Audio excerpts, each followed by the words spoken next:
Hi, I'm Heather K. Margolis with Channel Maven, and welcome to Channel Maven TV. Today, I am joined by our very own Debbie Kane, VP of Client Strategy. Thanks for coming. Thanks for having me, Heather. I'm excited to be here. And if you are on Twitter, please follow us at Channel Maven or at Heather Margolis and use the hashtag CMCtv. Today, Debbie and I are going to be talking about sales strategy. So we want to really talk to our partner audience out there, channel partners. What are some of the things that channel partners need to keep in mind? We talk a lot about social selling. We talk a lot about traditional selling. How do you put all of the pieces together? It's a good question, and it's something that I think everybody struggles with, not just partners, but even traditional vendor organizations. And my best advice would be to do a mix of reach outs, making sure that you are not only reaching out to them through social, but through email, and it can be traditional. You could even have a traditional mail campaign, but it's about being in front of your customers on a regular basis, but not bombarding them. Right, and you talk about traditional. That wouldn't have worked 15 years ago because everybody was doing it. But now you can sort of bring some of the direct mail back into play. It needs to be creative. Yes. It needs to be identifying their pain points right off the bat. But we just saw one of our clients sent out a pizza coupon and said, you order the pizza, we'll be there and do a demo, and we're covering everything. Yep. So that's working again.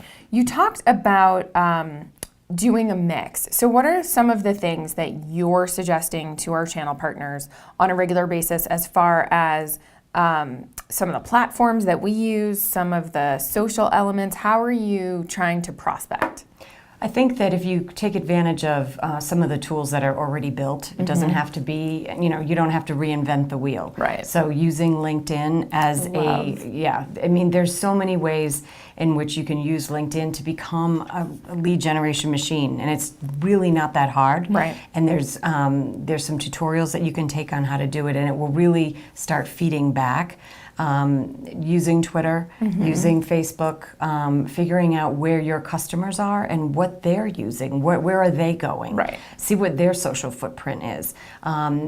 Keep in touch with them with information that's useful for them, not about your company, but about their business and their pain points, as you mentioned, and putting that all in a usable, readable, snackable format. So maybe once a month newsletter or an email campaign. But whatever it is, it should be a little bit different. It should show your strengths, but your value to them at that point is really how they want to know that you understand what they're going through. Right. Not so much what your product, how great it is, but what can it do for my business or my customer's business. And it's honestly some of the same things we tell vendors. Don't talk about yourself, talk about them.